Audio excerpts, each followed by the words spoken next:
Секоја година најмалку 5 до 6 илјади земјоделски семејства од Битола, Могила, Новаци и околината, како подршка за земјоделството, добиваат во просек 10 милиони евра субвенции. Секоја година во овој регион на сметките на земјоделците легнуваат 10 милиони евра, како никогаш во минатото. Така ние се бориме за Македонија. Така се боревме и во времето на последните поплави, кога додека Заев и Шекеринска ги имитуваа нивните креирани телефонски разговори. Ние бевме тука во Новаци, во Могила, во Битолско, тука со вас, да помогнеме кога е најтешко, кога ви требаме, не само во Арно, туку и во Лошо. Тоа е ВМРО ДПМН. Тоа сме ние. Тоа е нашето вистинско лице, а не она кој е Заев и Шекеринска сакаа да го прикажат преку креирани телефонски разговори.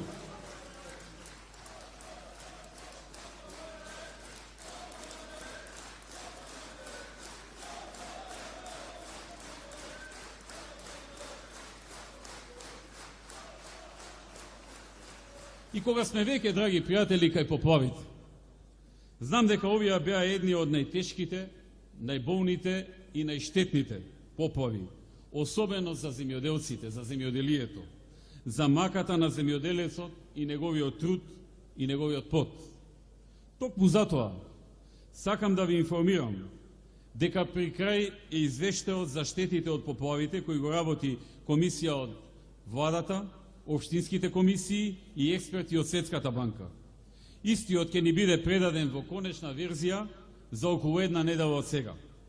Сакам да ви информирам дека веќе правиме големи подготовки за сериозна помош и обештетување на граѓаните чии земјишта и имот беа поплавени.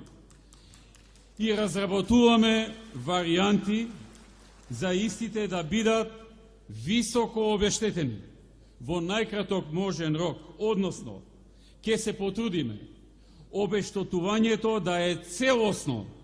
Колку што е штетата, толку да биде и обештетувањето. Луѓето нема да бидат оставени сами на себе. Сами на себе да се справуваат со последиците од невремето. ВМРО ДПМН стои зад македонските граѓани. ВМРО ДПМН стои зад земјоделците во Македонија. И тие, уште еднаш и овој пат, ќе почувствуваат што значи да имаш влада која стои зад земјоделецот и оштетениот селанец кога му е најтешко и кога е најпогоден, а не само кога му треба за избори, кога му е најтешко и кога е најпогоден. Тоа ќе го видите сега преку обештетувањето кое што ќе следи наскоро.